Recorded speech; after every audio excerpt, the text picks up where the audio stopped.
And welcome everybody to Hands-On Apologetics. You have entered into Virtual Most Powerful's Apologetics Dojo. It's great to be with you today. Yes, rock and roll through the week. And, got a great show in store for us today. We're going to talk about church history, and specifically an area of church history that a lot of people have forgotten, but has recently been uncovered again, so to speak. We're going to be talking with our great friend Michael Aquilina about his brand new book, Africa and the Early Church, the Almost Forgotten Roots of Catholic Christianity. And I would probably venture to say for most people, it really doesn't mention it. Whenever you think of Catholicism, you think of Rome, you think of Europe, right? You don't really think about North Africa. Well, you know what? North Africa, very, very important center of Christianity. And so on the other side of the break, we're going to be talking with the great Michael Aquilina and talk about Africa and the early church. I love it because it's an intersection, history, patristics, just all sorts of really cool things. And it helps us better understand, get a better grasp of the early church and what it was all about. So like I said, that's going to be coming up later on this side of the break. We're going to do what we always do. We're going to look at informal logical fallacy, help sharpen our critical thinking skills. Today's finding the fallacy is the appeal to flattery. And also we're going to meet an early church father. Today's early church father, pretty obscure, I think. Most people may not have heard of him unless you're an avid listener of the show. It's Saint Cesar of Arles. Saint Cesar of Arles. So, very interesting stuff. Got a lot going. So that's the docket for today, folks. Hope everybody is having a great week. And indeed, I already started. I didn't even welcome all of you to the show. So let me do that right now. I want to welcome all of you. Hey, welcome aboard, all of you listening on radio around the country, and also our live streaming peeps. How you doing? And all of you listening on podcasts around the world and in the future. It's great to have you all on board for the program. Indeed. Okay. So, I mentioned podcasts. I know a lot of you listen at work. A lot of you listen at home. Sometimes, baby's crying. You can't listen to the whole program, but you want to learn about this very important, section of church history that has been neglected. Don't worry. All you have to do is just go to virginmostpowerfulradio.org. Click on Hands-On Apologetics or any of the other great shows Virgin Most Powerful produces, and bam, you got all the shows uploaded right there. And so, like I said, if you can't listen to the whole interview with Mike Aquilina, don't worry, you can check it out via podcast at virginmostpowerfulradio.org. Also, I want to give the official Dojo mailbox, so if you'd like to get a hold of me, love to hear from you. I've been getting some great emails from the audience. The official Dojo mailbox is questions@handsonapologetics.com. That is questions@handsonapologetics.com. And it does come directly to me, and I do try to answer them. And I know I'm behind on a few things. If you haven't heard from me in a while, please shoot me another email. You never know. Even though it is a direct email, sometimes it gets filtered to, all these different folders and stuff, and sometimes it gets lost. So just in case, if you haven't heard, shoot me another email. Glad to hear from you. Okay, I think I've covered all the bases. Okay, well, hey, let's start with our Finding the Fallacy segment. Today's Finding the Fallacy is the appeal to flattery. The appeal to flattery is a fallacy in which a person uses flattery, excessive compliments, in an attempt to appeal to the audience's vanity and win support for their side.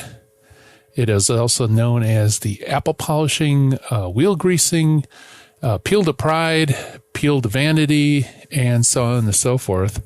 And of course, I don't have to explain to you what the appeal to flattery is because you are such an intelligent audience. And you guys really know your stuff, so there's not much point in going into this appeal to flattery. This is one of those logical fallacies that everybody knows. You know, it is just part of life, and usually you can spot this a million miles away. Does it happen in apologetics? Actually, I don't know. I mean, I know in debates you will have debaters who will try to butter up the audience a little bit. But the thing is that since everybody's familiar with this fallacy, you have to be careful because it's so easy to identify. But nevertheless, it does occur in apologetics here and there, probably also in formal debates, probably most. I can't imagine a person meeting where the other person tries to persuade another by excessive flattery. But, I mean, I guess anything's possible. And although, like I said, it isn't one of those super technical ones that you have to go through and parse out every verb, nevertheless, that is our finding the fallacy for today, the appeal to flattery. All right, let's meet our early church father for today. Like I said, a little bit obscure. He's not as well known as, of course, the Augustine, Jerome, Athanasius, the big names in church history, but nevertheless, an important figure. And actually, that's why I love the segment, Meet the Early Church Fathers, because we get to learn these lesser known fathers. It is Saint Caesar of Arles, or Cesar of Arles. I'm not sure how it's pronounced. I'll say Cesar of Arles. He was a Burgundian, and he was undoubtedly one of the most influential Gallic bishops of his time. A monk in the monastery of Lorenz, he held an important archiepiscopal see from Arles from 502 until his death 40 years later. Cesar was probably the greatest moral preacher of the Western Church between St. Augustine of Hippo and Berthold of Regensburg, and it was likely renowned for his pastoral abilities. Not only did he personally escape the taint of semi-Pelagianism, which had infected so many of his countrymen and fellow monks, but he also wrote vigorously against that heresy and presided over the Second Council of Orange in 529 AD, which council condemned semi-Pelagianism while upholding a modified form of Augustinianism. And the proceedings of Orange very shortly received specific papal approval. So it is an authoritative council, even though it's a local council in the church. In fact, as apologist, I recommend that you read the canons of Second Orange.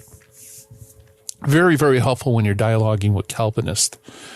Especially renowned for his works of charity, Cesar himself lived in perfect poverty while distributing to the poor and using a ransom of captives all such wealth that came to him. A valuable life of Saint Cesar in 2 volumes was written by 5 of his friends and intimate acquaintances between the years 542 and 549. And actually, Marcus Grodi told me an interesting story about this particular saint.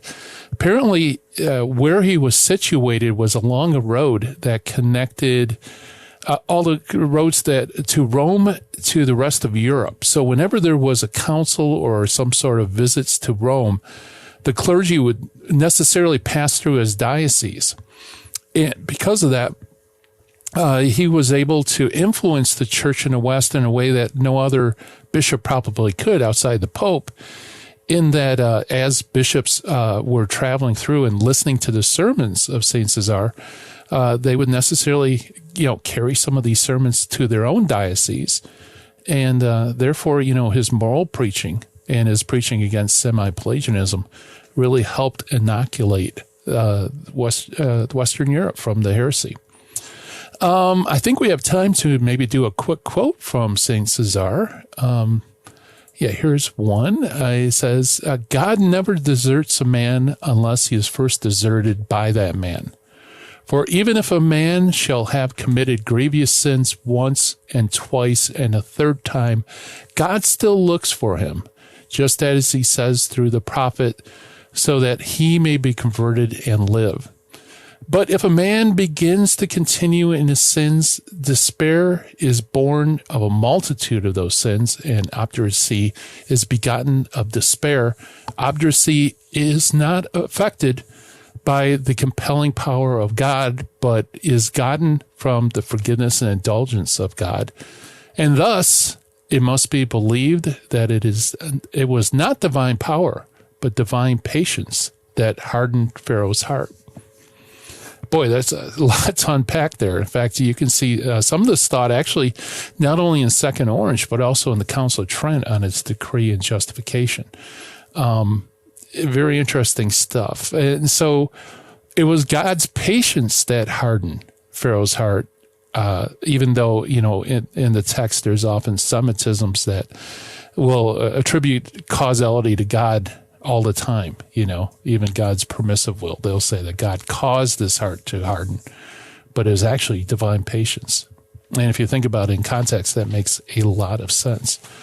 So that's our early church father for today. And, by the way, I also forgot to give a shout out to my YouTube channel. So let me do that really quick. Any folks interested in the Old Testament canon? As you know, myself, William Albrecht, and David Zavaras has a channel on YouTube called Apocrypha Apocalypse. Check it out, folks. And if you like the stuff, subscribe, and we appreciate that. Hear the music coming up. Coming up next, our good friend, Michael Aquilina. We're going to be talking about his brand new book on Africa and the early church. Stay tuned.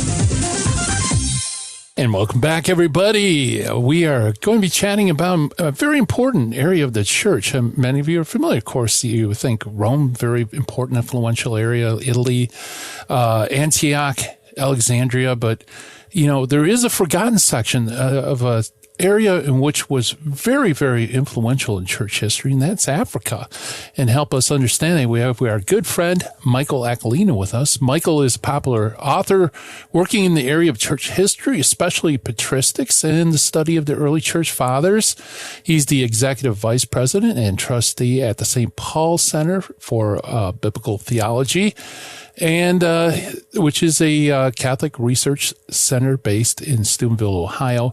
He's the author of several thousand books, and the latest one is awesome. It is Africa and the Early Church, the almost forgotten roots of Catholic Christianity. And you could get that, by the way, at St. Paul Center, stpaulcenter.org. And Michael Aquilina, welcome back to Hands On Apologetics. Thanks for having me back, Gary.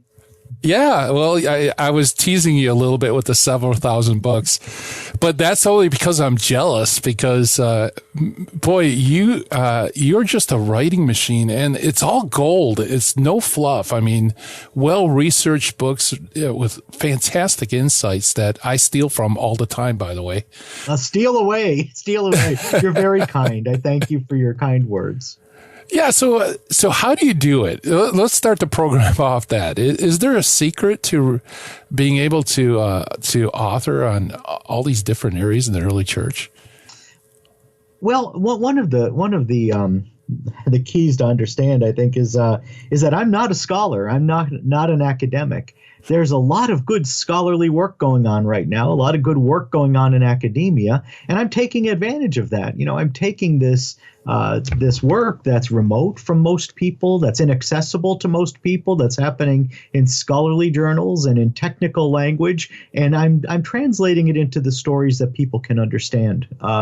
So I'm taking advantage of a great time in the study of the early church. I don't want to take credit for it because I'm not doing the original research. Again, I'm not a scholar, but I want people to have access to this work and to these findings because I think the fathers belong to everyone. They don't just belong to academics. They belong to the church, the whole church, and they should be venerated by ordinary people and used by ordinary people, read by ordinary people.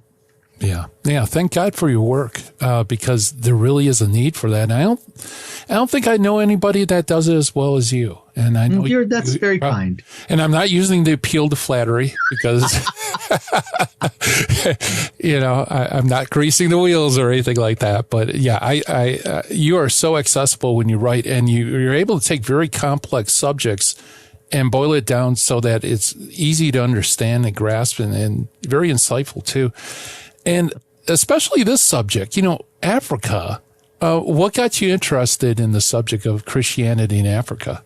Well, I got interested just by reading the Fathers because Africa was such an important place in the development of the early church. And I've known this. I've known this for decades, just from reading the Fathers. So many of the great fathers came from Africa, beginning with the greatest of them all, in my opinion, St. Augustine of Hippo, right? He's a North African, but there are so many others, St. Cyprian, Tertullian, Lactantius, Arnobius, so many great fathers of the church, so many great reads, really, and so many great stories of what happened there. But I guess it was a few years ago, maybe 4 years ago, my editor at Angelus News asked me to write an article about Roman Africa, and so I did. I wrote this article, and at the end of that year, he told me that of all the articles that the news service had published that year, this one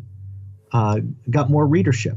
This one got more readership. It also got more mail. It got more response. And I saw this myself as I posted it on social media.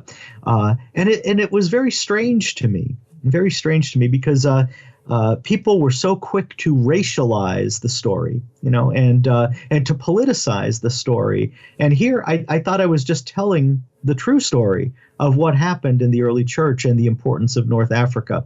I think it's unfortunate that we're caught up in these strange social currents right now that want to distort the truth of history. And this is an area of history that we should especially recover because it's, as I said in the subtitle, it's almost forgotten. Yeah. Yeah, that's true. That's true. And and it's not only almost forgotten, but I think especially today when you have all these political streams and things like that it's important to touch base on with reality, right? In regards to what exactly was the situation in North Africa and how has North Africa contributed to our overall patrimony. Yes. Like you said, Augustine alone. I mean, take Augustine away, boy, our past is impoverished. If Augustine were the only Christian to come from North Africa, we would owe everything to North Africa. Yeah. Because he's that influential. He's the father of the church most quoted by St. Thomas Aquinas in the Summa. He is the individual most quoted by the Catechism of the Catholic Church, the individual outside the authors of Scripture. He's the one most quoted in the Catechism of the Catholic Church. So, so Catholicism in our time bears the stamp of Augustine, the North African, and not only Catholicism. If you look at Lutheranism and Calvinism, both Luther and Calvin try to claim Augustine as their greatest influence, right? And so we in the West especially owe so much to Augustine, and I want to give credit where credit's due. Yeah, absolutely. But like you said, there's a whole group of early church fathers. I mean, really great early church fathers that came from North Africa. How did Christianity get to North Africa, for one thing? And then what makes it such a hotbed for, early Christianity? Yeah. Well, a little bit of background's in order, I think. For a long time, the major city in North Africa, the city of Carthage, was at war with Rome, right? And these are the very early years of the Roman Republic. Okay, you're looking at the 2nd century, the 3rd century before Christ. There's a lot of rivalry between Carthage in North Africa and Rome and the European mainland. Everybody knows the story of Hannibal taking elephants into Europe, right? And trying to get over the Alps with those elephants. Now, the war and the rivalry between Carthage and Rome lasted a long time, and it was a fierce war. The longer a war lasts, the nastier it gets. And Cato used to end the sessions of the Senate with the line, "Carthage must be destroyed." Carthage must be destroyed. It was a tagline. It was like a rallying cry. And boy, when Rome won that war, it destroyed Carthage. and it colonized Carthage, right? So they sent a lot of military over there to live in the land and make it Roman. And they did, they brought a lot of Roman customs into North Africa, but they also interacted with all the native peoples of the area, the surrounding area. And they not only interacted, they intermarried. And there was a great meeting of the cultures at that time. And by the time we arrive at the first century AD, the Christian era, second century, third century, what's happening in North Africa is rather remarkable. There's a renaissance going on in culture, in thought, in literature, in the arts, and all of this stuff is flourishing in North Africa. And we today look back on that era and we call the empire the Roman Empire, and we assume that influence was flowing outward, radiating outward from Rome in every direction. But it was a two-way street. And sometimes, all the traffic was running from the colonies or the provinces toward Rome. African culture, North African Latin culture, was profoundly influential on Roman culture in the first century, second century, third century.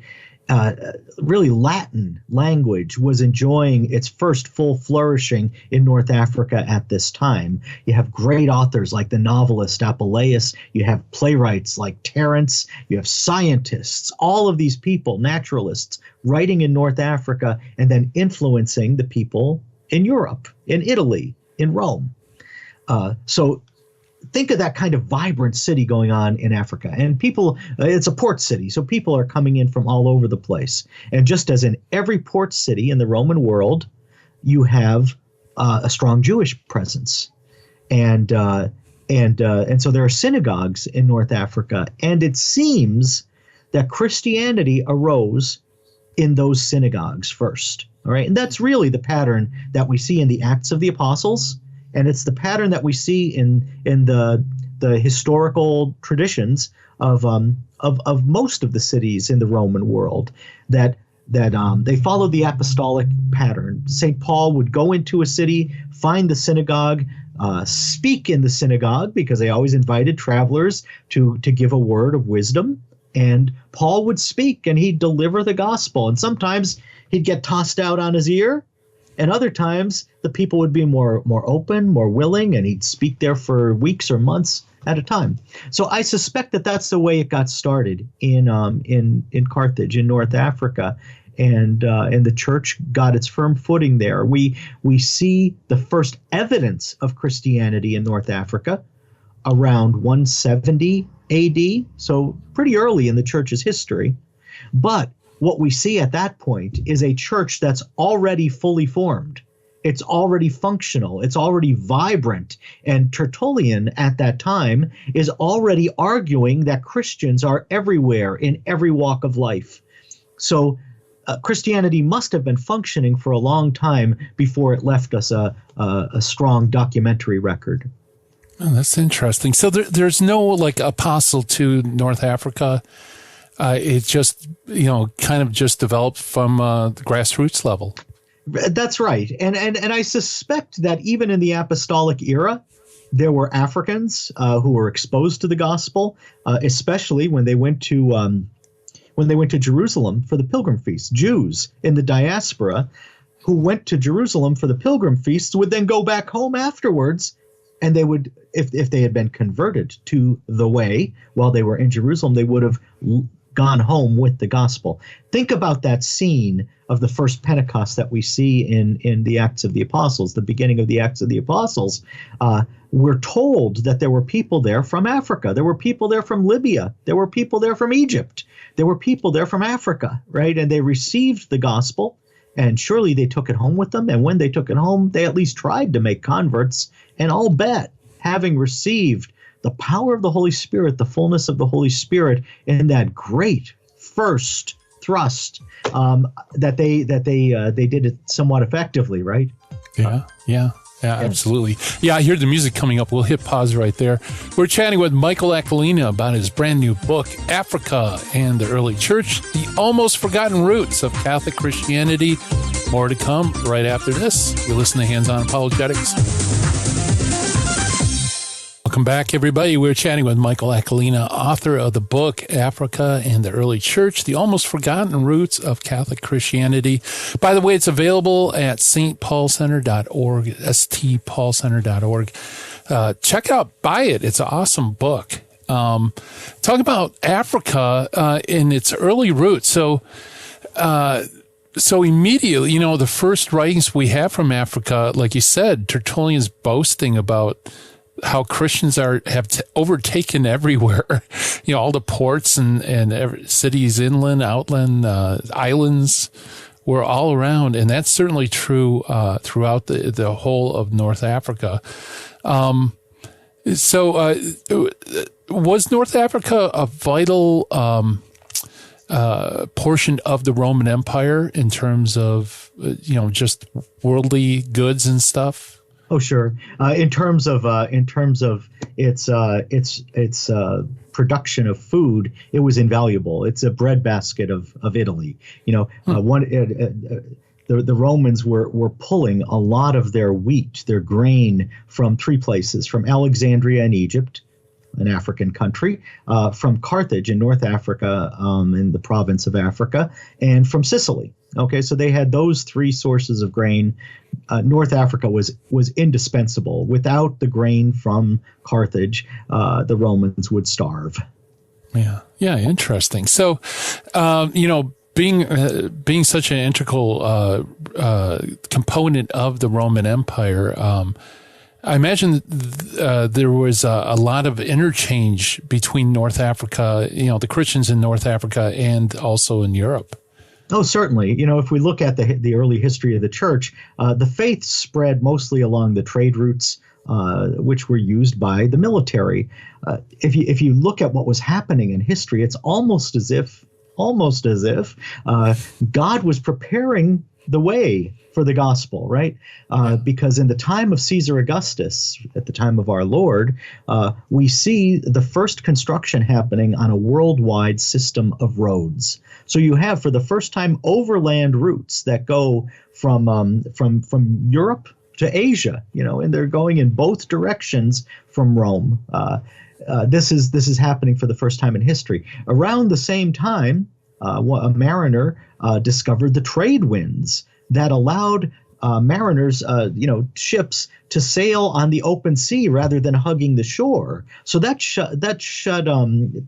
greatly reduced travel time from one destination to another. So goods and people were able to move swiftly across the sea for the first time in human history. And Augustus did the world the big favor of eradicating piracy on the high seas. He had such a strong navy that he suppressed piracy. It was gone.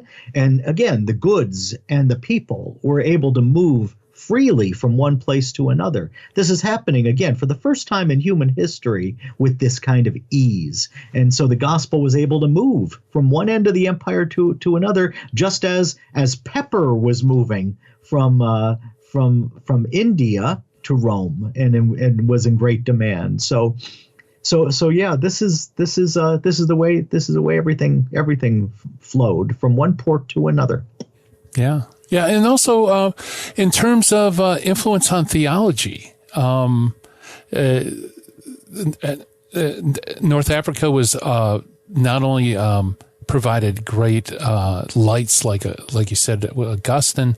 Also, there was some conflicts too. Sure. Cyprian of Carthage, and the rebaptism of heretics and the lapsed. Whether they should be admitted or not. So there was also regional conflicts as well as a lot of mutual support, right? So many of the doctrinal crises of the early church took place in African territory, right? If you mentioned this problem of what to do with repentant sinners, right? There was a party of the lax who wanted just to let people in and will wink and take them back without any recognition that they had sinned grievously. And then you had the party of the rigorists who wanted to shut them out and keep them from the sacraments for the remaining days of their lives. So the discussion really took place in North Africa because it was ground zero during the Dacian persecution. It's where the persecution was prosecuted most vehemently. And so Cyprian found himself at the center of that discussion, which was an international discussion going on. A half a century later, we find the Arian controversy, the Arian heresy arising in Africa. It's in Egypt, right? And the city of Alexandria, where Arius served as a priest. So you have that controversy beginning there, finally being, well, not finally, but being settled at Nicaea. The final settlement didn't come for centuries, but it led to the Council of Nicaea, which gave us our clear articulation of the Catholic faith that we still recite as definitive every Sunday. All right, when we go to Mass, we recite the Creed of Nicaea, or what's based on the Creed of Nicaea anyway. Yeah. So, all of these things were taking place in Africa. And again, the influence was not radiating out from Rome. It was radiating out from Africa, going to Rome. I consider myself, I'm considered to be a Roman Catholic, a Latin Rite Christian, right? And I have all of these tags like Roman and Latin. And those adjectives were more true of the Christians in North Africa than they were true of the Christians in Rome, because Rome was using a Greek liturgy for the first several centuries of its existence, right? And resisted a change to Latin.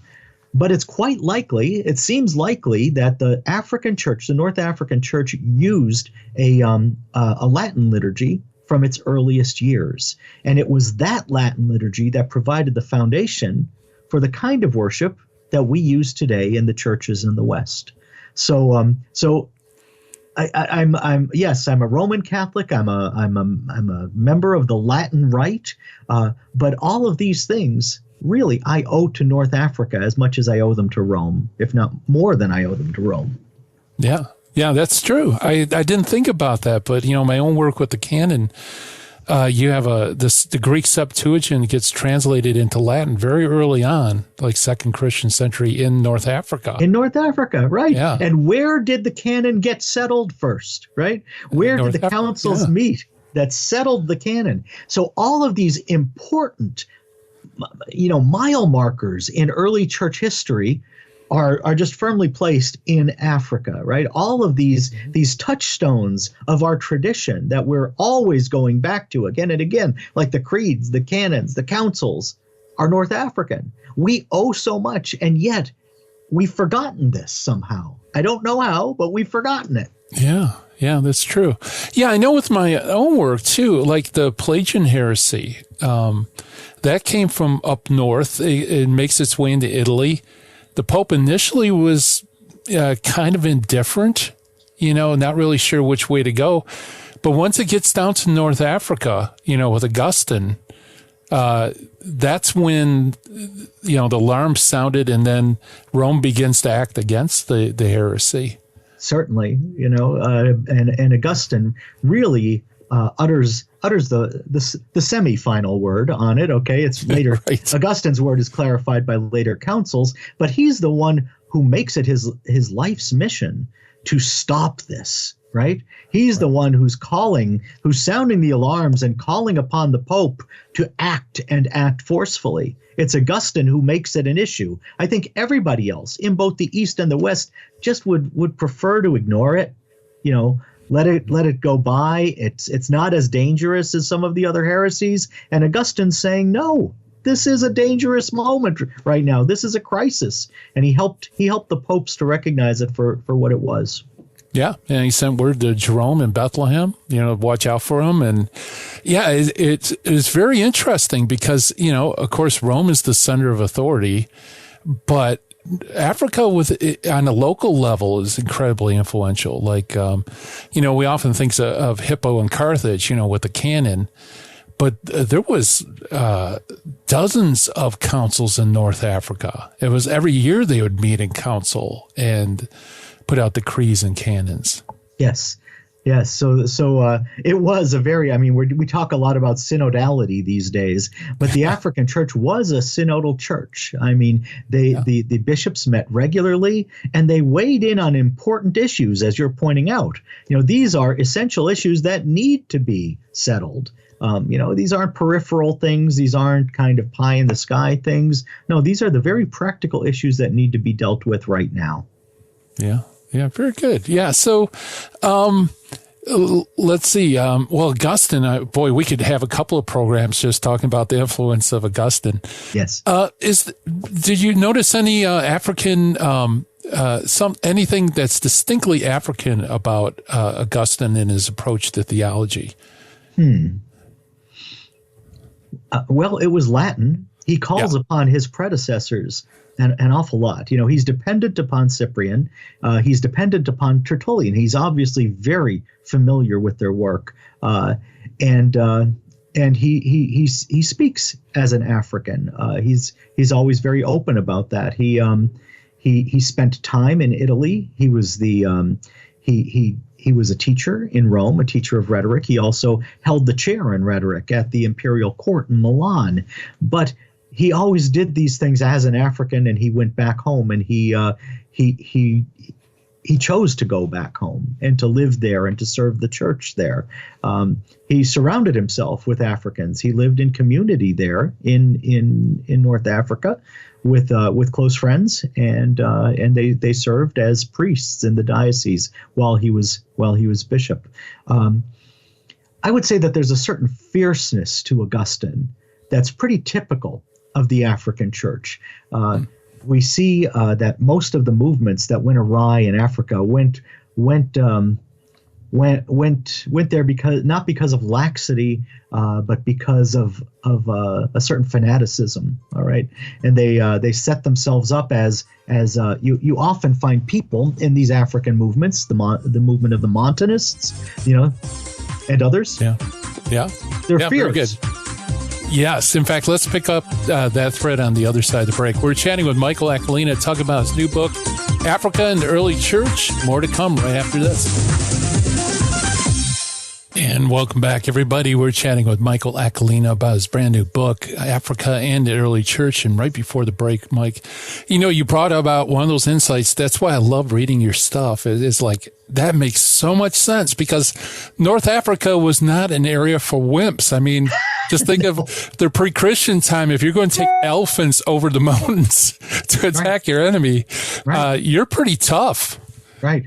And the North African religion before Christianity was known for its extremes. This is where the Phoenicians settled, the offspring of Canaan, and they sacrificed small children, babies actually, there, and you find even the Romans being horrified by that when it's going on. So you do have this element of passion in religion in North Africa. When we talk about North African Christianity at the time of the Fathers, we're talking about a wide area: Libya, Algeria, Tunisia, Morocco, Ethiopia, Eritrea, Sudan, Egypt. A lot of territory there. So it's hard to make generalizations, right? It's, you don't want to fall into stereotyping or anything like that. Sure. But you do find certain qualities, especially there in Roman North Africa. When we think about that litany of great names, Tertullian, Cyprian, Arnobius, Augustine, Lactantius, when you think about all of these men, what do they have in common? Well, they have a certain creativity, certain intellectual acumen. We find a fluency and a clarity in their communication. So they're able to think deeply and then articulate these thoughts theologically. These are all great things, but that ferocity that you mentioned sometimes took people over the top. And even some of those people we're mentioning, like Augustine himself, fell into the Manichaean heresy when he was a young man. took his intellectual speculation a little bit too far, but wasn't critical in his examination of what he was embracing. Tertullian was another guy who was scandalized by the morals in the church at his time, and he was critical of the bishops and especially of the Pope for being too lax with morals at that time. So Tertullian started hanging around the Montanists. The Montanists were a kind of unusual group. They were very charismatic. They put a lot of emphasis on prophecy and on the individual gifts as opposed to the charisms of authority that reside in the church, right? So they eventually became separatists. Now, Tertullian was hanging around them. We don't know if he ended his days with them, and we don't know if he was around them when they became separatists. But we do know he became increasingly critical of the bishops. So you have this tendency that you see, and even the great lights of the North African Church. Later on, you have other schismatic groups, heretical groups arising, like the Donatists. Yeah. That was the great African schism. It was almost half of the Christians in North Africa at certain points belonged to this Donatist schismatic movement, and that was a real problem that Augustine had to address. There was actually a terrorist wing of the Donatists called the Circumcellians. They used violence, they used murder, they used massacres in villages in order to get their way. And so a lot of these things were problems in the North African Church, and the great lights of the church, as I said, were either tempted by them or they had to deal with them. Yeah. Yeah, especially, I mean, the Donatists were purists, right? They yes. believe that, correct me if I'm wrong, but I believe that's, if a bishop is sinful or a priest has a mortal sin, that they couldn't confect the Eucharist, so he wanted a pure episcopacy, and they believed they were the true church. Sure. And so you can see it's a continuation of certain things that had plagued Africa in the time of Cyprian. All right, it's a development of those ideas. We find people holding on to them. That they want to sit in judgment of the church rather than be judged by the church. Yeah. Also, North Africa is an area of persecution as well. They had undergone lots of persecution. In fact, that's some of the rigorous sects were in reaction to the persecutions. That's right. Because, or at least a product of the persecutions. Because what happens in a persecution? Well, some people are get scared, right? And in a moment of weakness, they cave in. They deny the faith. They burn incense to the emperor's genius. They commit apostasy in public, and that's a great scandal. And so you have to figure out, what are we going to do with these people? And there were all different schools of thought about what to do with them. Now, Cyprian, came down on the side of mercy. But it's not mercy as we like to think of it today, where we tell people they get off scot-free. No, they had to make public restitution for their public sins. Since apostasy is a public scandal, they had to apologize publicly. They had to repent publicly, and then they had to go for 10 years maybe or 5 years without receiving the sacraments. So they were still denied the sacraments for a time, but they had the hope that they would be restored within this lifetime, whereas that wasn't the case earlier. Yeah, interesting. I was just thinking, Augustine, he's a rhetorician. He also was kind of a lawyer, right? I believe he was a lawyer. He was training lawyers, that's for sure. Tertullian's a lawyer. Lactantius, I think, is a lawyer. Is there some reason why there's so much jurists that, end up in, the most memorable people in North Africa? Absolutely. And Marcus Minucius Felix, who wrote the Octavius, was a jurist living in Rome, right? But he was from North Africa. And his two companions, Octavius and Cecilius, were both lawyers from North Africa living in Rome. So that's yet another kind of trio of lawyers from North Africa, but working in Rome. And yeah, there's a good reason for that, because as I mentioned before, there was a renaissance going on in North Africa in the 1st, 2nd, 3rd century of our era. Real renaissance, cultural renaissance. And one of the areas that was developing most rapidly was legal thought. And some of the earliest digests of Roman laws were composed in North Africa in the early centuries of the Christian era. They weren't composed by Christians, but there is a Tertullian who appears in those digests.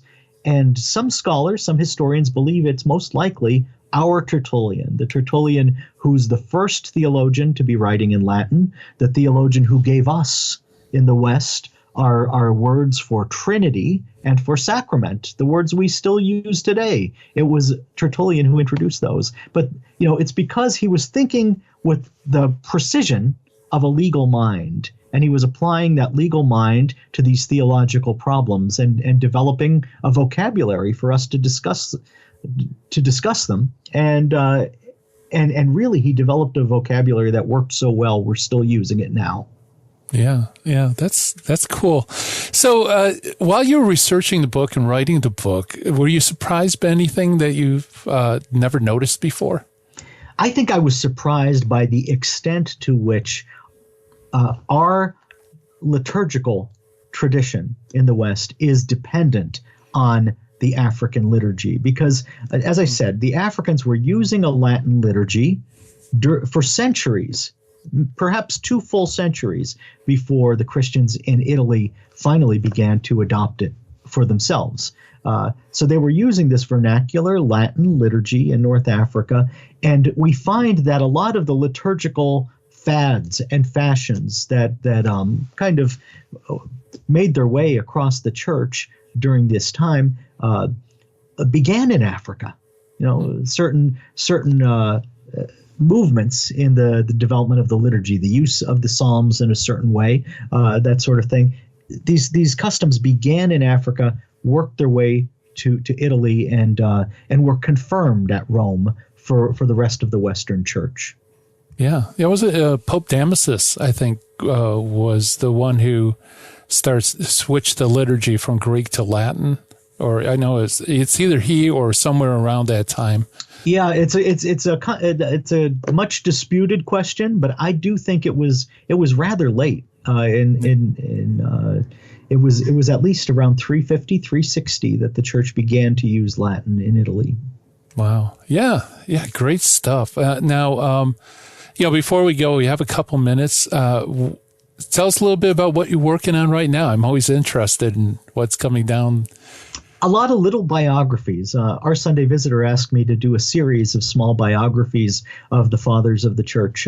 So I've been doing those, and I finished recently one of St. John Chrysostom and another of St. Athanasius of Alexandria. So those 2 should be coming out this year, probably later in the year. I just finished writing a little biography of St. Patrick. And that, I think, will be coming out from Scepter Press probably later in the year. I'm working on a podcast series on the cities of the Roman Empire and how those cities first persecuted the church, eventually embraced the church, and became more fully themselves with the influence of Christianity. So I hope to finish that podcast series and make a book out of that as well.